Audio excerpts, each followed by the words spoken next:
This week on I Watched This as an Adult Movie Reviews, I review the Netflix movie White Noise and also the 1994 comedy Airheads.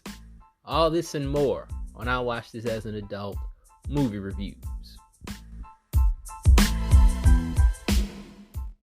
What is the perfect movie franchise? Does such a thing truly exist? The License to Watch podcast sets out to answer that age-old question. Join comedians Matt McGregor, Harris McCabe, and Colin Shaw as they dissect your favorite film franchises one movie at a time. Along for the ride is a different film industry guest for every episode. Listen as the boys play judge, jury, and executioner and decide which of your favorite movie franchises are worthy of a license to watch.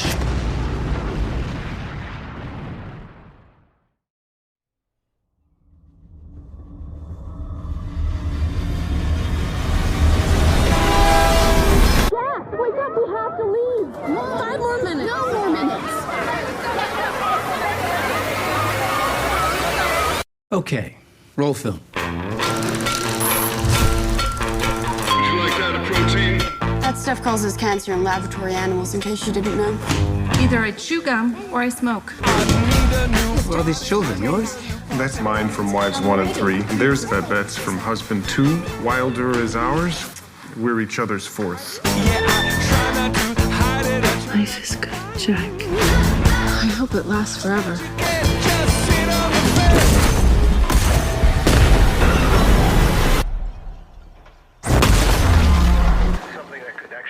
Let's watch a sitcom or something.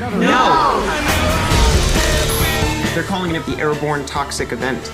It won't come this way. Will we have to leave our home? Of course not. How do you know? I just know. Okay, what if it's dangerous? Evacuate all places of residence.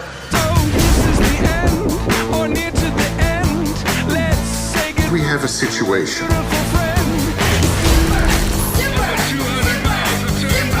All we have to do is stay out of the way. They're passing us, Dad. Technically, that's illegal.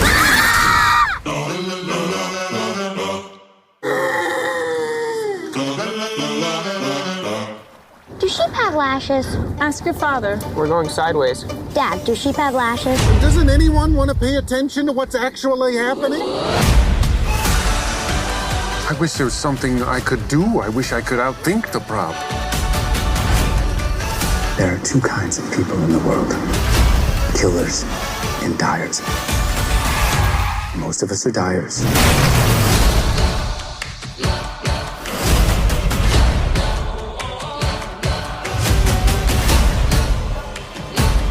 Right now we're safe. As long as the children are here, they need us.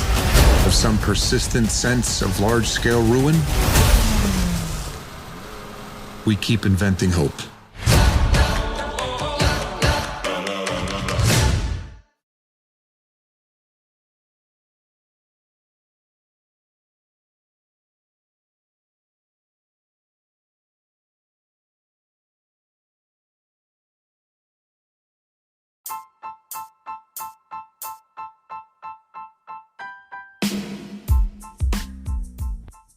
Hello and welcome to I Watched This as an Adult Movie Reviews. I'm your host, Mikkel Ford.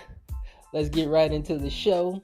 So, you heard that little segment at the beginning.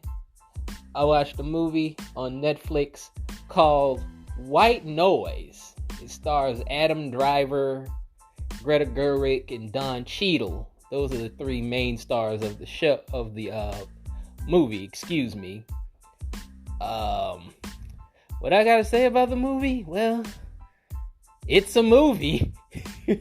That's pretty much all I got to, that's not all I have to say about the movie, but that's what I took away from it, you know. It's a movie. Now, Noah Baumbach directed this movie, and if you know the style of Noah Baumbach, this movie's gonna be really campy. This movie's going to be really goofy, and because I'm trying to think of Noah Baumbach movies that are normal, and the only one that I can think of is Marriage Story. You know, which I really liked. I really liked Marriage Story. It's like it was a linear, because a lot of his movies aren't really linear. He takes it. I'm gonna tell you guys here. White Noise takes that to the extreme. Okay, because I'm not gonna lie. Like half the time watching this movie, I'm like, what the hell am I watching? That's what I was thinking the whole time watching this movie. I was just like, what? I was like, what am I watching here? We got Adam Driver as this professor, and I'm not really sure what type of professor he is. I think he's a history professor or something like that. He talks about Hitler a lot for some reason. I don't know what this movie has a real fascination with Hitler for some reason, and I don't know what it is.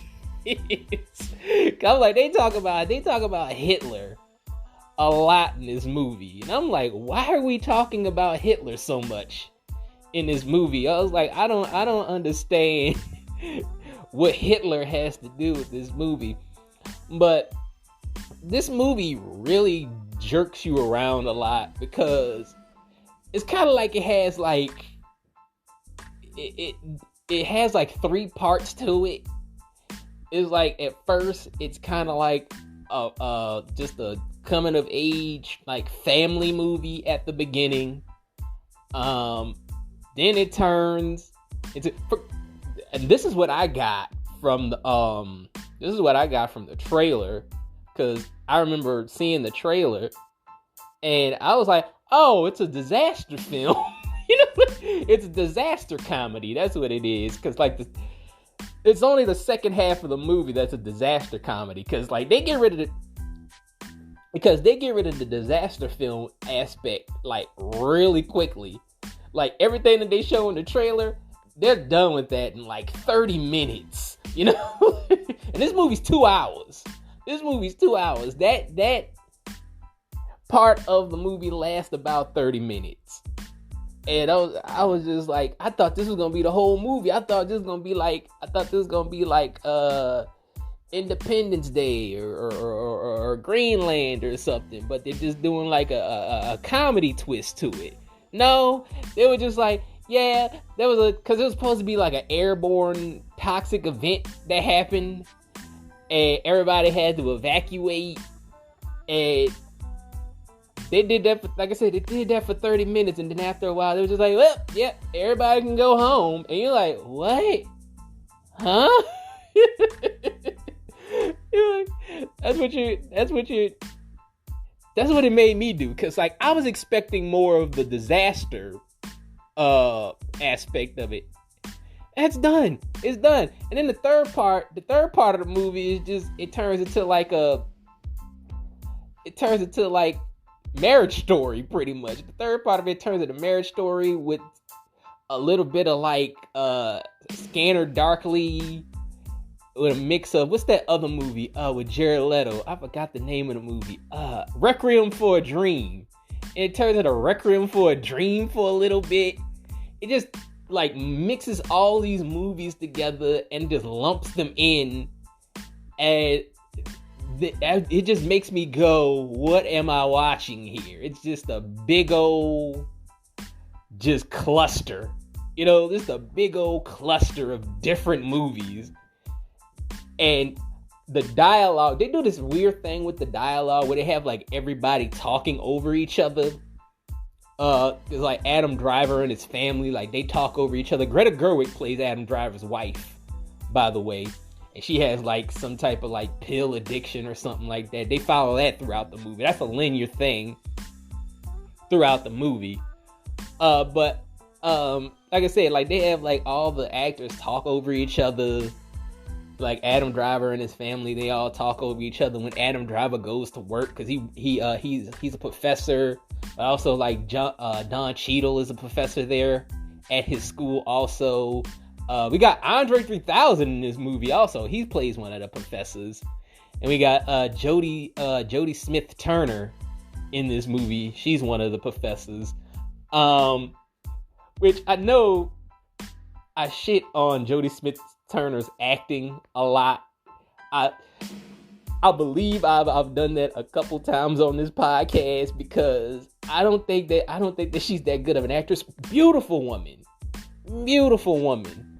but she's very, very beautiful in this movie also with the long hair. Because usually she has like short hair or something like that, but like they have like the long hair. She has the long hair. I'm like really, really pretty woman. But I've always had a problem with her acting. Like her acting is just not that good. At least here she gets to be weird, and it kind of makes up for the fact that she can't act very well.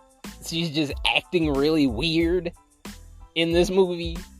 So that makes up for a lot. This is probably her best performance. But yeah, man, like I said, my man Andre 3000 in this movie. Like I said, Don Cheadle is in this movie also. I don't know. I guess he just wanted to be an artist, you know.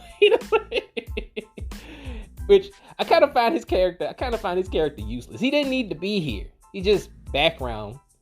But Adam Driver, man, Adam Driver is just. I don't know. Like, all I got to say for Adam Driver is, like, Adam Driver needs to get a Marvel check soon.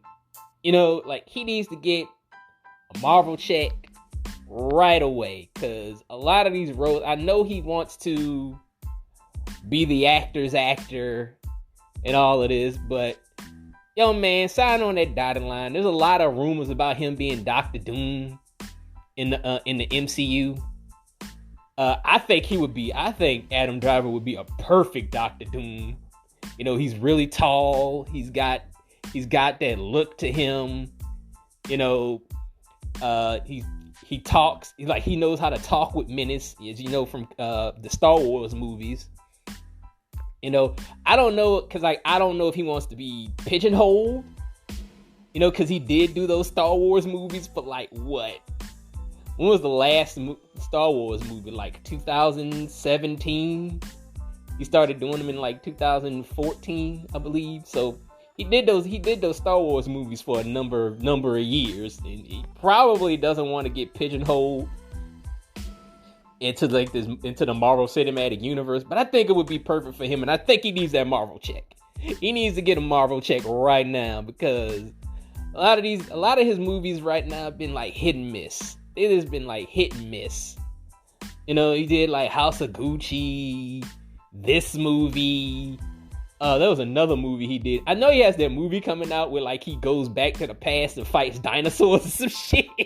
You see the trailer for that where like he has that movie where he goes back in time and he fights dinosaurs. Like he has that movie coming out. I don't know if that's gonna be good or not, but we'll see. If that's not good and that bombs, I'm gonna be like, dude, you need to go talk to Kevin Feige, okay?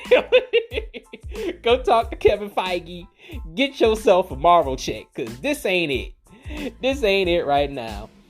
I'd gladly take a Marvel check. You know, gladly. If they were just like, hey, we want you in the MCU, I'd be like, all right, cool.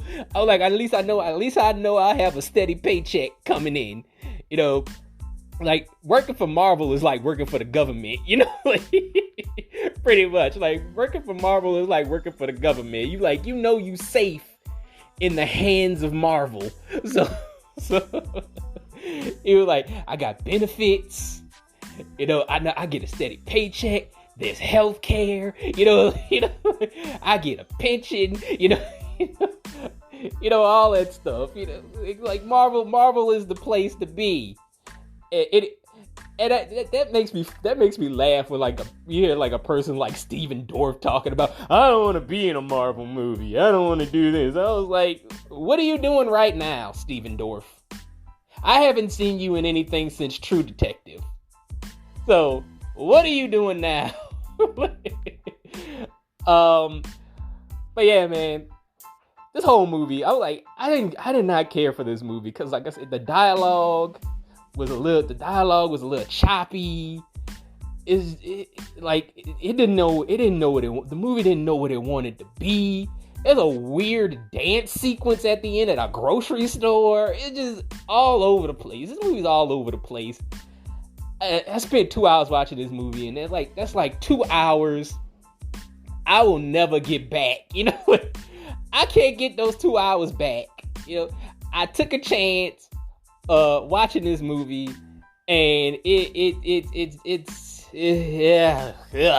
was, I didn't care for it. And I know that Noah Baumbach and Greta Gerwig are gonna work on the new Barbie movie. I like the trailer for that. I like the trailer for the new Barbie movie. Like, they just had the teaser trailer.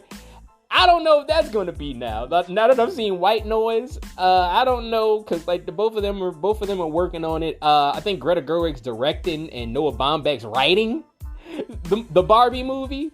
I don't know if I want to.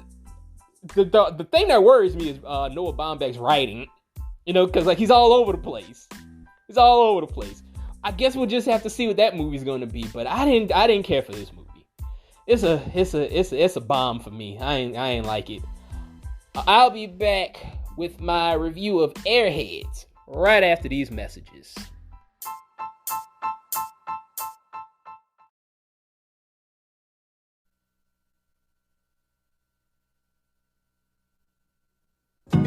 I can't take that tape from you. If it's unsolicited, I can't touch it. It's not easy to break into the music business. But these three guys... What's your secret code? I can't tell you my code. ...just found a way. You guys are a unsigned band, and you broke into the radio station to get your demo played on the air? I just feel a little goofy with a water pistol. They don't know it's a water pistol. They think it's real. Oops! Look, all I want to do is be heard, and then we're out of here. Okay, who are you guys? My name's Pip.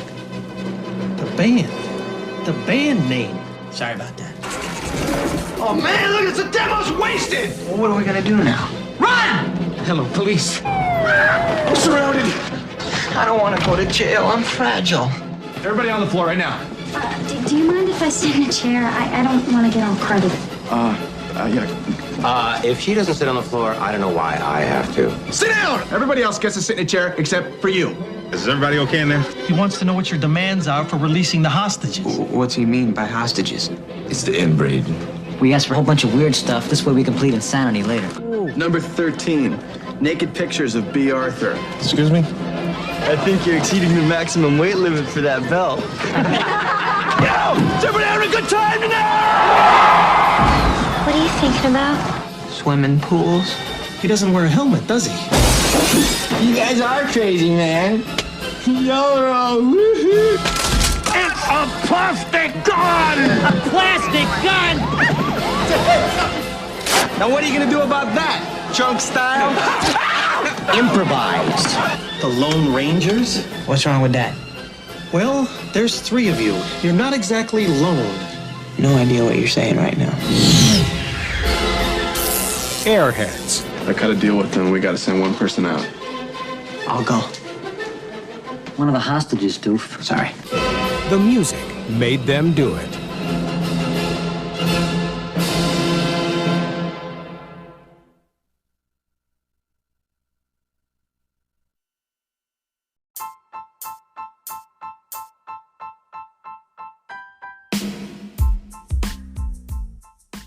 And welcome back to the show. Airheads from 1994. Let's get into the technical, shall we?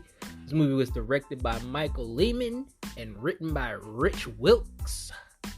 The movie had a budget of $11.2 million. It only made $5.8 million, making it a box office bomb, by the way. The Rotten Tomatoes score. Does it even have one? Yes, it does. It has a Rotten Tomatoes score of 29%. I think that's pretty harsh, but you already know. If you've been listening to this podcast for a long time, you already know my relationship with Rotten Tomatoes. I just don't believe them, you know. Sometimes they're right, sometimes they're wrong. You know the whole relationship I got. You know I be going on rants about them sometimes. But anyway, let's talk about how I saw this movie as a kid. This is another movie I saw randomly on cable when I was a kid. Like, I do remember during the initial release of this movie, seeing an ad for it in a magazine. I think I saw an ad for this movie in.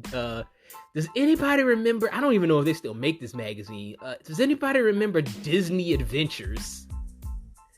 If you're a 90s kid, if you were like an 80s kid, 90s kid growing up, you probably remember Disney Adventures. They used to sell those magazines at the grocery store.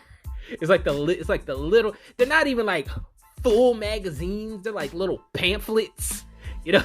And they used to have like all types of fun stuff in there. They used to talk about like all the new stuff that was gonna come out, like all the new Disney stuff that was gonna come out. They used to have like little comics in there. I think Bone was in there.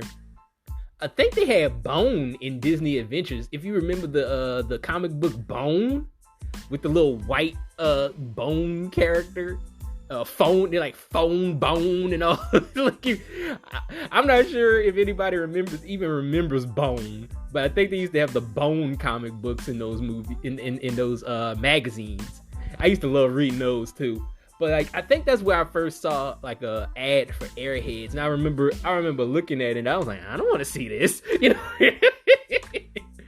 I remember saying that. I remember saying like, I don't want to see this. But I think I was like 9 years old when this movie came out. So like at that time, I wasn't really interested in music at 9 years old. Because I think I saw this movie like maybe 2 years later. I think I saw this movie like 2 years later in like 1996. And 1996, I was like 11, and like I was starting to get like heavy. And ironically, I was starting to get heavy into rock music. So like this movie started to relate to me more, and I started like learning about like rock music, and I would like point out like cameos and stuff like that. But like, oh, that's that person, blah blah blah blah blah. There's one cameo. I'm gonna talk about this cameo later, but like it's my favorite. But but so like I enjoyed this movie as an older kid, as like a preteen. Now I haven't seen this movie in years, so let's see how I feel about it as an adult. This movie stars Brendan Fraser as a starving rock musician trying to make it in the music industry. He's grinding trying to make it.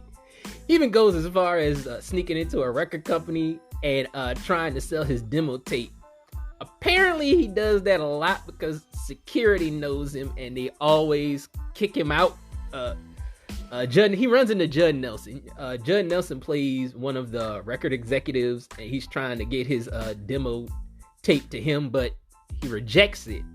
By the way, where is Judd Nelson? I feel like I haven't seen Judd Nelson in years. Like, I can't even remember like the last thing that I saw him in. You know, I was like, Judd Nelson just fell off the face of the earth. I was like, I don't know where he is. I don't know if he's living in a cabin in the woods or what. I don't know. If y'all know where Judd Nelson is, let me know, because what happened to him? I haven't seen him in a while. But anyway, Brendan Fraser's character Chaz. I'm thinking about this ain't Transformers, but but his character Chaz has like that creator's curse of, we all know it. If you're a creator, you know the curse, like not wanting to do anything else other than create art. So he doesn't have a job, and his girlfriend like basically does everything. He basically lives off of his girlfriend, which is what a lot of the hair metal musicians did in the 80s. Like, if you don't know their story, they tell it. If you ever watched any like hair metal documentary or anything like that, they always tell that story. Like, none of those guys had day jobs. Like Motley Crue, Poison, Guns N' Roses, to a lower extent, Great White or Skid Row, Warrant, like all those bands, like all those like LA hair metal bands. Like, none of those bands had a day job. Like, none of those guys in those bands had jobs. So they would just live off women, the women that believe in the dream, So that's what they would do. They would just, they talked about it all the time. They would just like shack up with some girl that they met on the strip, You know, like half those guys were homeless too.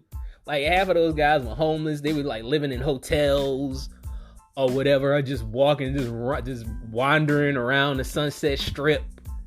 You know, and like they'd be in a hotel or be in a flop house or something like that, like a friend with a friend or something. And they would go out and just do these freaking remarkable shows, you know? It was like they would have like pyro, and it was like, how do you afford this shit? You ain't got a fucking job. You know? I was like, how do you afford instruments? You know, like they would have instruments. And I was like, how do you get these instruments? But from these women, like the women paid for everything, and they lived off of these women. They didn't end up marrying these women, but they lived off these women. And that's how LA hair metal, glam metal, that's how all that stuff was sustained, because all these bands lived off these women. But so that's what Chaz does here, but this is the 90s. So I'm gonna get into that. Amy Locane plays Chaz's girlfriend Kayla, who she looks like a fake Christina Applegate. Like, I look at this role, I feel like they had Christina Applegate in mind for this role, but she probably turned it down because like it's too close to Kelly Bundy. It's real close to Kelly Bundy, because when she walked in the door, and I was like, I don't remember Christina Applegate being in this movie. That's what I said. I was like, I don't remember her being in this movie. Because, like, you look at her, like, she looks like Kelly Bundy, from the dress to the hair, the attitude is all Kelly Bundy. And, like, I feel like they were trying to get Christina Applegate for this role, and she was like, nah. She was like, I'm not doing that. It's too close to what I do on Married with Children. I'm not doing that. I want to do some other shit. But like, Kayla's had enough of Chaz living off of her, so she kicks him out. You know, she does that. So then we meet one of Chaz's bandmates, Rex, played by Steve Buscemi. He does have a job, though. He works at a toy store. So he has that. Not to sound weird or anything, but like, this is the best Steve Buscemi's ever looked. You know, like hear me out here. You know how adding something to you like makes you look better, like you accentuate the positives and stuff like that? He looks better with long hair. Like, Steve Buscemi looks better with hair, like long hair. It covers up the weasel face. You know, it covers up the weasel face. It makes him look less like a weasel. And the goatee, he has a goatee too.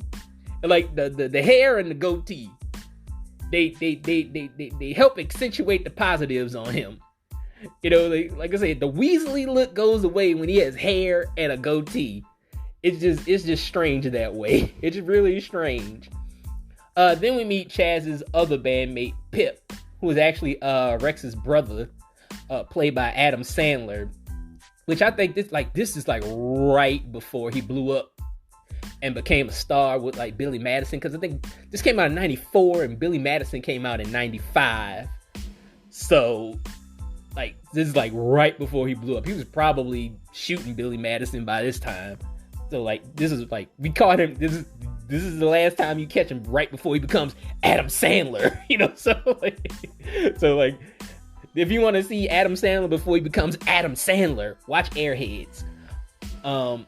The band has a rivalry with another band called Sons of Thunder.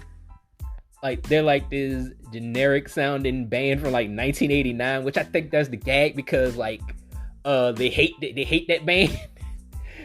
And like, it sounds like something from like 1989. They sound like Firehouse or what's another band, or Tesla. You know, remember Tesla? You know, they sound like one of those bands, you know, or White Tiger. Anybody remember? That was the name of that band, White Tiger? No, White Lion. I'm thinking about White Lion. These are like White Lion, you know, some shit like that. They sound like a band at the end of like the hair metal phase. That's what they sound like. I think that's the gag. But they got played on the radio and then they got signed. So Chaz gets the idea to get his band song played on the radio. So how do they do that? They sneak into the radio station to get it played. Of course, that doesn't go well because they end up holding the whole station hostage. Which is kind of they didn't want it to be this, but Rex has a temper. Okay, Rex has a temper, and like he was showing Chaz and Pip, like he got like these like toy machine guns, and he had one of the toy machine he had like the toy machine gun in his bag when they broke into the radio station. And a character, it was Michael McKean. Michael McKean plays like this program director, and he just insults Steve Buscemi's character. So Steve Buscemi's like, "Hey, get out of here!" And he takes out the gun, and so now it's a hostage situation. So, and at this point, this is where the movie kind of turns into a sitcom. Like you got a lot of sitcom tropes, and you get a lot of sitcom characters. Like we have the hard ass program director played by Michael McKean. We got the cool DJ played by Joe Mantegna of all people. You know, I've never found Joe Mantegna cool. He's the cool guy in this movie. We got the militant black guy played by Reggie Cathy. Michael Richards is even in this movie, like weirdly enough. Another sitcom guy, you know. Another sitcom guy. I'm not gonna lie, like Reggie Cathy had me cracking up with his dialogue. like I was laughing, I was cracking up. He had me laughing because like they got him playing like this angry black man, like saying like this angry black man dialogue that most likely a white man wrote, but his delivery of it is hilarious. You know, it's just hilarious.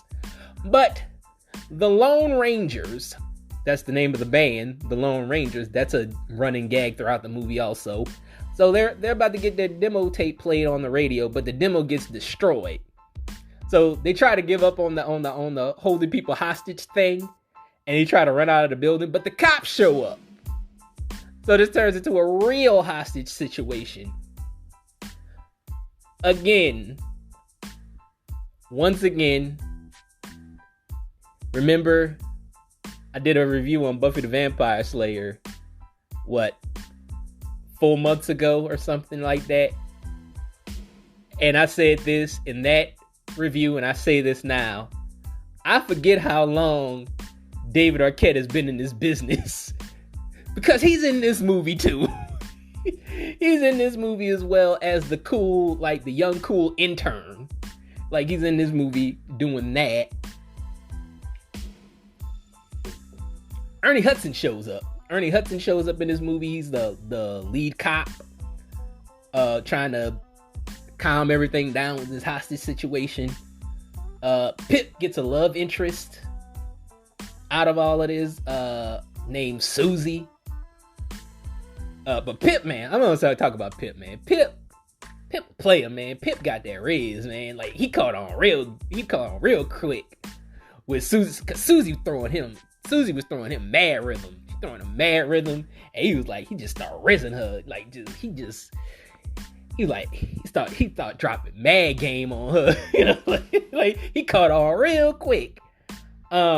Chris Farley's in this movie also as a cop, he's trying to control his high like a motherfucker in this movie.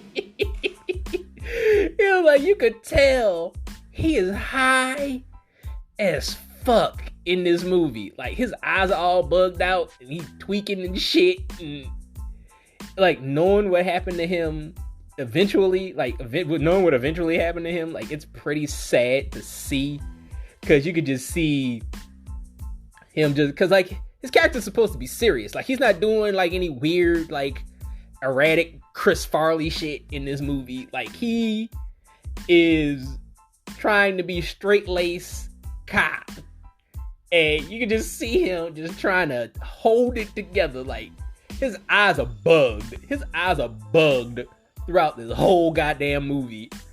And it's just like, he kind of twitching a little bit, you know, like he twitching. And I'm like, oh my God, like, I could just see it. It's like, god damn, somebody over here tripping. It's like, Stir Crazy. If you remember the movie Stir Crazy, like, they talked about Richard Pryor in that movie. Like, Richard Pryor was like high the whole time in that movie. And he's just trying to hold it together. Like, that's Chris Farley in Airheads. Like, Chris Farley is high throughout this whole movie, and he's just trying to hold it together. It's just kind of fucking sad.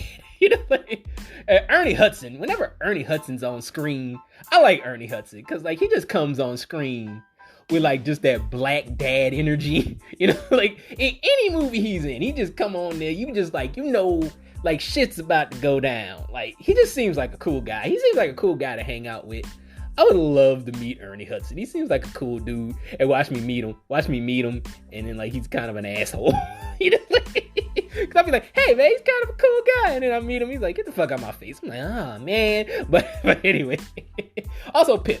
Pip is very passively racist. Like, he doesn't mean to be, but he just comes off that way, like, when he talks to black people. Like, you might say he's a accidental racist, if you know what I'm talking about. No? Yeah, okay. Michael Richards' character, like, he doesn't really do much in this movie. Like, he just wanders around the station, like, trying to avoid becoming a hostage. Like, he's, like, all in, like, the ventilation ducts and, like, crawling on the ground and like, he's talking to the police on the phone and all this stuff. So, like, he really doesn't do much. It's just pretty much him doing Kramer. It's just Kramer in a radio station. That's all it is. Like, that's all he does. That's all it is. I forgot, like, Beavis and Butthead had a cameo in this movie. Like, it just comes out of nowhere. It's just their voices. Like, there's no, like, we don't get to see, like, animated or live. Oh, God. Thinking about a live action Beavis and Butthead, that is nightmare fuel right there. Like, that is nightmare fuel, just thinking about a live action Beavis and Butthead. I would not want to see that in real life. That is terrifying. But, like, it's just their voices, and it is calling. They're like, yeah, you suck. Yeah. You're like, yeah, we just wanted to call in and say that you suck. You know, like, they're just doing that. Like, and it's I don't even know why it's there, because it has nothing to do with the movie, but they just threw it in there. Pip and Susie hit it off. Pip got my type of game though, man. You know, I got that like boyish charm, you know, like you get that boyish charm to you, and you got that just sense of humor, like you funny, like it gets chicks every time, you know, every time. They love it. They love like kind of like the little boyish smirk. Even give them a little eye and a little smirk, and just be funny. And just kind of be like passively funny. You don't want to be clown funny. You don't want to be like, hey, look at me. You don't want to be that. Just throw a little passive funniness in there. Throw a couple of jokes in there every now and again. Guarantee you get some chicks. Works every time like Colt 45. But anyway, this movie also tries to have a conversation about music, and it just comes off as insincere because Brendan Fraser's character and Joe Mantegna's character, they got like this generational gap between the two of them, and they try to like talk about that, but it just falls on deaf ears to me because Joe Mantegna's talking about the good old days of rock music, and Brendan Fraser's like, not all rock music from today is bad. He was like, and all this stuff. So, and it just sounded like they just wanted to crap on the Beatles for some reason because they go out of their way to say that the Beatles suck. I was like, I don't know why. I mean, like, I'm not the biggest Beatles fan, honestly, but you don't have to shit on them. You really don't. This is my favorite cameo. This is my favorite cameo in the whole movie. White Zombie makes a cameo in this movie, and like, I remember seeing this movie because I had just gotten into White Zombie. I had just gotten into listening to White Zombie, and like, I remember that being my favorite part of the movie because, like I say, I loved White Zombie. Like, I love White Zombie. I loved Rob Zombie up to a point. His solo stuff. I want to say around maybe 2006. I think that's when like his that album was it Educated Horses came out. Like, I didn't really like that album, and I kind of fell out of Rob Zombie after that. I was just like, not really feeling that because I like the horror stuff that he does, like the horrorcore, like the horror shock rock shit that he does. I like that shit. I think that shit's cool. But yeah, I love that White Zombie showed up. I remember popping big when I first saw him. I'm like, oh shit, White Zombie. I was like, you know, one of my favorite bands. I used to love that band. Kayla shows up again like an hour later into the movie, and like she just basically like becomes a MacGuffin because like she has the other demo tape, and like they need that as leverage to end the hostage situation. Because like they have like a bunch of demands and stuff. Harold Ramis makes it. I don't remember Harold Ramis being in this movie. Cause I saw him, I was like, wait, that's Harold Ramis. I was like, Harold Ramis is in this movie. Like, so we have like 2 Ghostbusters in this movie. And he's just like, hey guys, I'm here to, cause like I think they're trying to get a record deal, and like he shows up like as this fake record exec or something like that. He's like, hey guys, I'm trying to sign you guys, and like they start quizzing him, seeing what he knows about music, and he doesn't know diddly shit about music. So he's like, man, get out of here, because like they're like, you the police, get out of here, you know. So we got that. Let Me Kill Mister from Motorhead also makes a cameo. That's like the second cameo I saw. Really, that's like the third cameo, because you got Beavis and Butthead, you got White Zombie, and then you get Lemmy when it comes to like musical cameos. Well, Beavis and Butthead's not really a musical cameo because they just talk about music. I guess it's a musical cameo. I don't know shit. You know. But Kayla shows up. Kayla shows up with the tape. She's got the tape. It looks like her and Chaz are about to make up and get back together, and then she starts like Kayla starts spazzing out and shit like that. Kayla's kind of abusive. She's kind of abusive too. Like, she too comfortable putting her hands on Chaz. Like, she be like, even in the beginning of the movie, like she just beating the shit out of Chaz, and I'm like, that's not cool. That's domestic abuse, you know. It was like that. I don't. She too comfortable putting her hands on this man. Like, she was punching this man in the face and kicking him in the nuts and throwing shit at him, and like, I don't think that's comedy. I don't know if they're trying to play that up for comedy. Like, domestic abuse is not funny. Like, on any side, that's not funny. Like, they are a toxic relationship is what the fuck they are. That's toxic as shit. So like I said, the band has a list of demands, and like one of them was a record deal. So Judd Nelson shows up again with a record deal, but Chaz turns it down because he finds out that Judd Nelson's character didn't even listen to the tape. Like, so he's just like, I don't want to sign. If you don't, because he's like, if you don't care about our music, I'm not gonna sign to you. And reality check is, none of the record executives care about your music. They don't. They just, because like they barely even listen to your music. They barely do. They just, the only time they might listen to your music is when you're making the album. Okay, when you're making the album, that's probably the only time they're listening to the music, and they kind of listening to it so they can change it. They're like, you need something there. You need a hook there. You need something blah blah blah blah blah. You don't have, or they just get finished listening to them. You don't have any hits on the album. You know, you need to get a hit on the album. You know, something like that. So like they barely listen to your music, and that's a reality. That's a reality check for your ass. That's a reality that you just gonna, if you're a musician, you're just gonna have to come to terms with that they don't give a fuck about your music. They really don't. They just see you as a commodity. They see you as a dollar sign. They don't care. Okay, so when you sign on that dotted line, just know they don't care about your music. Just know that. There was a Vince Neil joke in here I found hilarious because they talked about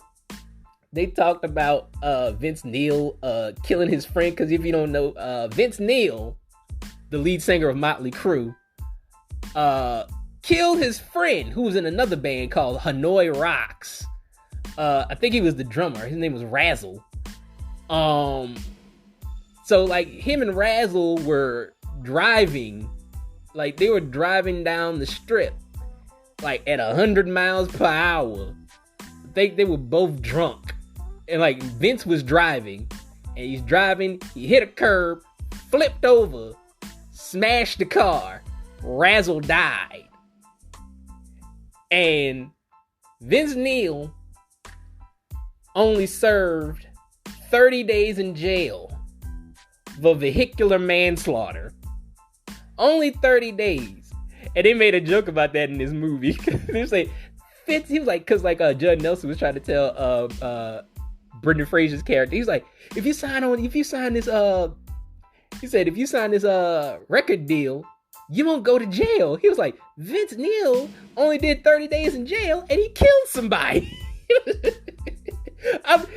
It just came out of nowhere. It just made me laugh. I thought that shit was hilarious. But yeah, Judd Nelson offers them a chance to get out of this situation by signing with him and performing live.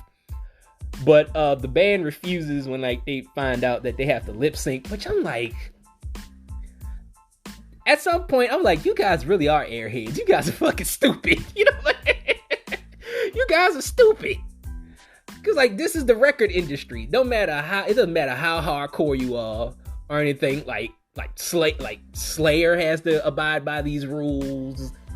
Any other band, any other hardcore band you have to think of, like Demir Borgir or any death metal band, Cannibal Corpse, any of those bands, they have to adhere by these rules. Like it's the music industry. Like every band lip syncs in their music videos. You know, they're just like, we ain't lip syncing, man. We ain't lip syncing. And like, it's a music video. You know, but they don't do that, and they end up going to prison anyway. So like, it does not have a happy ending. And I kind of like that. I kind of like that this movie doesn't have an happy ending, but they become like the prison band or something like that. So that's pretty much the movie. You know, I had a lot of fun with this movie though. I really did. Like it's a silly movie, but it's still funny. Brendan Fraser plays his character with just such sincerity, and he didn't have to do that, but he does it anyway because it seems like he's the only one that cares about this movie, because everybody else is just playing sitcom characters. Like, they don't care about this movie. They really don't. They don't give a shit about this movie. They know what they're in. They're like, this is just a paycheck. I'm just gonna do some sitcom bullshit and get my check and move on about my day.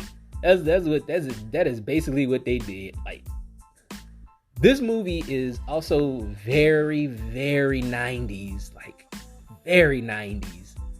A lot of the references are dated. Like, the women are here just for eye candy. None of the women in this movie have anything to say. You know, none of these women are here to be like philosophical or anything like that. They're just there for the tits and ass, okay? Like, that's all they're here for. You know, like, none of these women matter.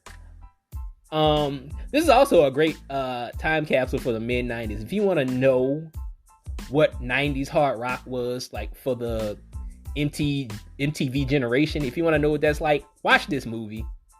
Watch this. If you're like, you're a kid from like that was born in the 2000s or something like that, or even like the late 90s.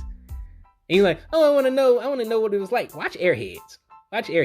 This movie is a great time capsule for 90s hard rock right here. I still recommend this movie. Like, it's silly. Like I said, it's silly. Brendan Fraser is the only person that really cares about this movie because he's acting his fucking ass off in this movie. And he doesn't have to. But yeah, man, like, I give it a 4 out of 5, man. I still recommend it because, like, it's just silly and it's just funny.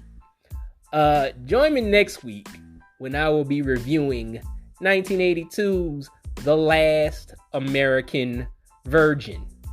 Until next time, peace.